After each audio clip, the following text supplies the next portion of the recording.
이제 오늘의 마지막 발표인데요.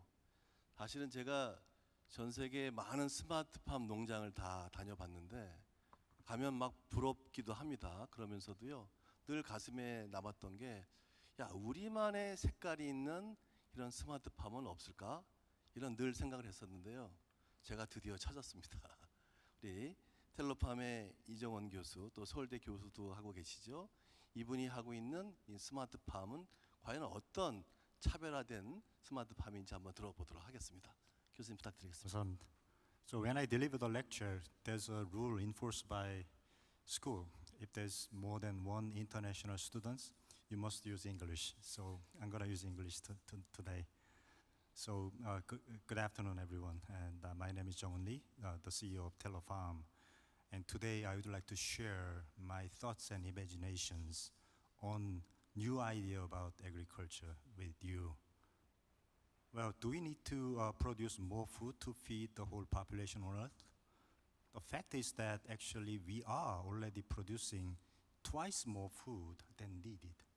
And the real problem is supply chain and harvest, and more than anything else, sustainable production. So how can we solve this problem? Well, let's take a look at our journey into this beautiful industry. Our ancestors 10,000 years ago stopped roaming and started their own culture, own production, farming in their backyard. And that was the beginning of civilization that we appreciate nowadays. Well, 17th and 19th century in England saw big jump of this production. Well, they actually used an array of devices, like array of plow, an array of planters, imported from China actually. And they also tried crop rotation to make the land and soil much more productive. Well, it is very interesting that this British agricultural revolution triggered industrial revolution.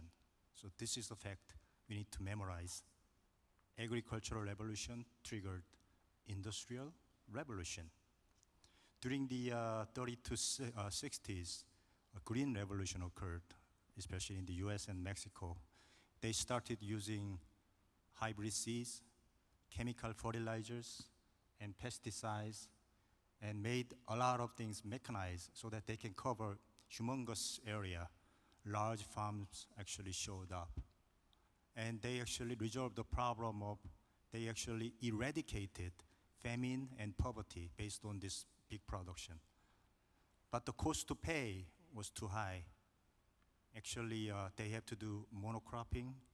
They have to use a lot of pesticides, pollution, and more than anything else, supply chain issues, and more than anything else, well, carbon emission, So these are the problems we need to solve. How can we solve them? Well, let's take a look at the data revolution. I would say, without any exaggeration, that data revolution occurred in 1 year, 1958, when Jack Kilby at Texas Instruments invented the first integrated circuit. He's got the Nobel Prize. When Dr. Kang Dae-won invented flash memory around the same time, he just perished, he got the Nobel Prize. Well, in 1 year, actually. So these devices became microprocessors and the memory devices. That changed our lives fundamentally. You know that. That's the data revolution. But there's a much more interesting thing going on nowadays. Well, think about the manufacturing technology that supported data revolution. What did they use as a material? Silicon. What do they use as a material in agriculture? Carbon. What are in common between them? Carbon and silicon. They are group 14 element in the periodic table, same table. So now is the time to look at how this kind of two different technologies can marry each other. And in my company, actually, we carved the silicon, made into sharp needles, and then we engrave the metal patterns on top of that. We implant into the plant, and then measure transpiration rate. So this is the tomato vine. It's very easy to install our sensors, and then we can measure, the transpiration rate, the water flow rate through xylem vascular bundle, which is key signal from the plants. So now we understand the plants.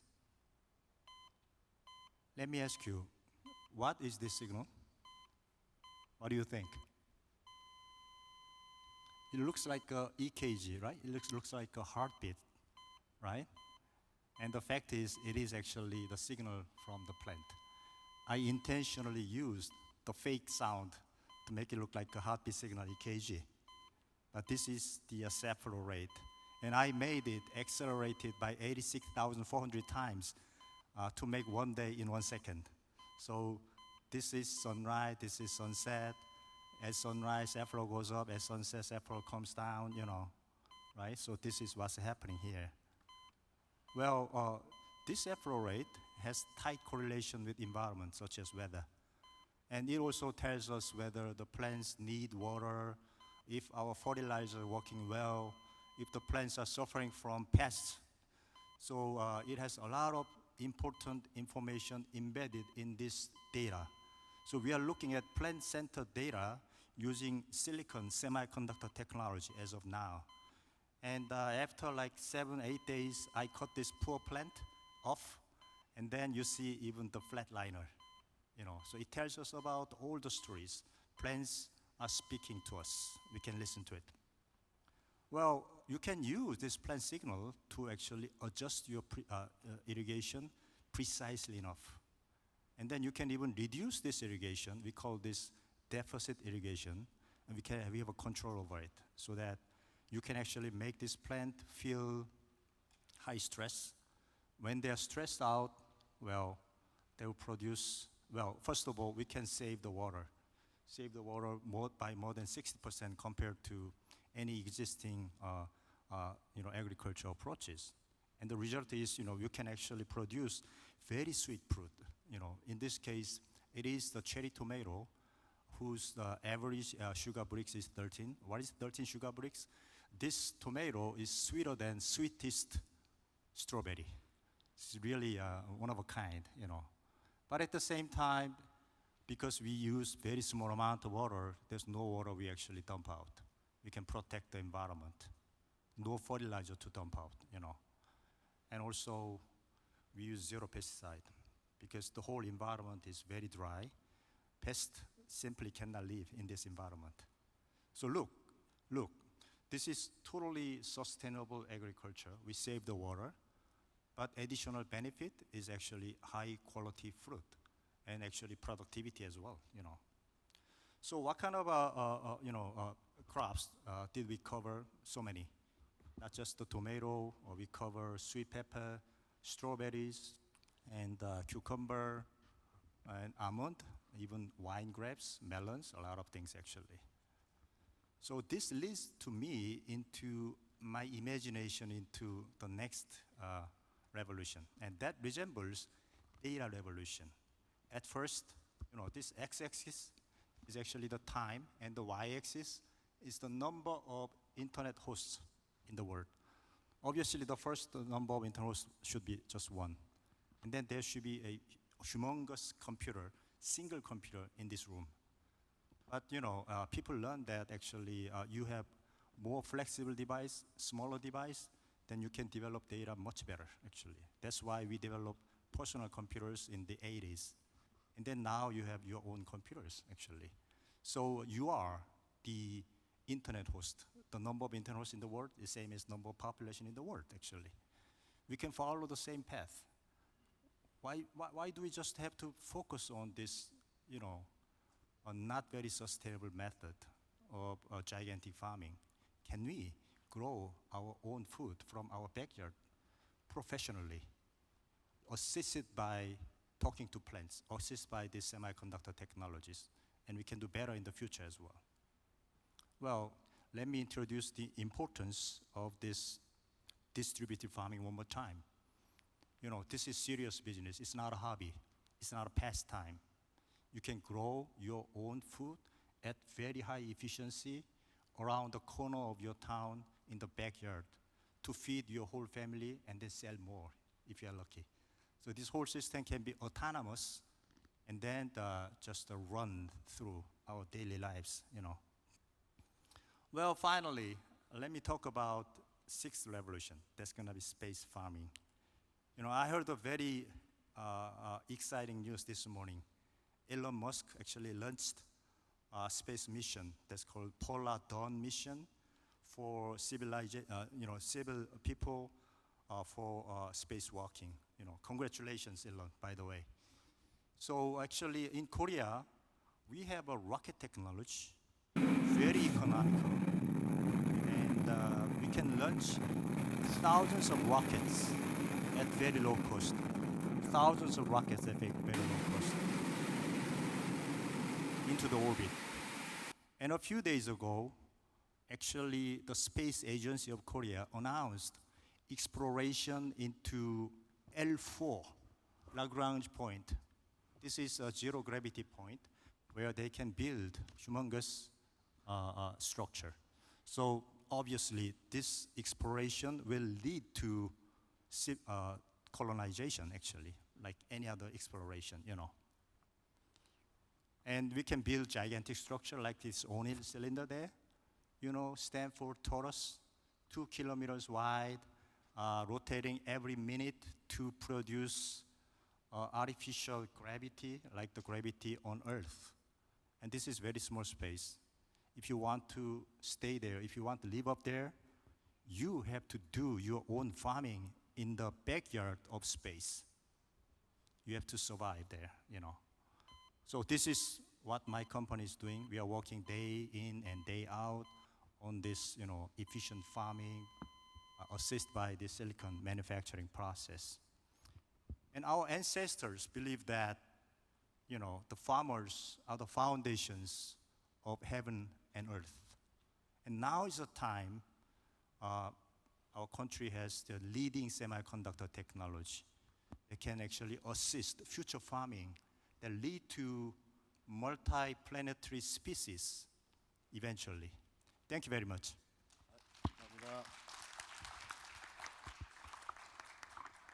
여러분들 우리 그 이정원 대표님이 생산한 토마토 이렇게 먹어보신 분 계세요? 네, 있구나. 저는 먹어봤습니다. 맛이 어땠나 물어봐 주세요. 겁나 달아요, 진짜. 정말 답니다. 진짜 한번 먹고 싶으면 처음에는 설탕을 집어넣나 할 정도로 이렇게 단 건데요.